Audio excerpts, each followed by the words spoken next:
பலகீனங்கள் அனைத்தையுமே நான் கிறிஸ்துவில் சார்ந்திருக்கிறபடியால் அவர் எனக்கு முதன்மையாக எனக்கு முன்னே வருகிறபடினாலே எனக்கு இருக்கிற சோர்வுகள் எல்லாம் எனக்கு எதுவாய் மாறுகிறது, வெனமுள்ளதாய் மாறுகிறது.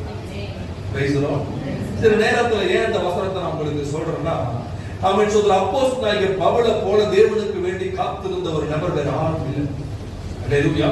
அவருடைய வேலையை செய்யும்படி எல்லா சமயத்திலும் he is ready to do the ministry for Jesus. இருந்த பொழுதிலும் அவனுக்கு ஒரு பலவீனம் வருகிற பொழுது ஆண்டவர் அவனுக்கு கொடுக்கிற மறு உத்தரவு அல்லது கேட்கிறார், அவர் ஆண்டவரே இப்படி ஒரு பலவீனம் எனக்கு இருக்கிறது, நீரை சௌக்கியமாக்க வேண்டும் என்று சொல்லி அவர் விண்ணப்பம் பண்ணுகிற பொழுது அவருக்கு கிடைத்த பதில் என்ன? பலவீனம் மாறும் சொல்லிய பதில் கிடைச்சது, அவனுடைய பலவீனத்தில என்னுடைய பலன் ஒரு என்ன செய்யுமா இருக்கும், பூரணமா இருக்கும். இதைத்தான் ஏசாயா எழுதின புத்தகம் 64 நான் உங்களுக்கு 4வது வசனத்துல வாசிக்கிறேன். அவர் நமக்கு செய்கிறது உலக தோற்றது முதல் யாரும் செய்ததும் இல்லை, கண்டதும் இல்லை.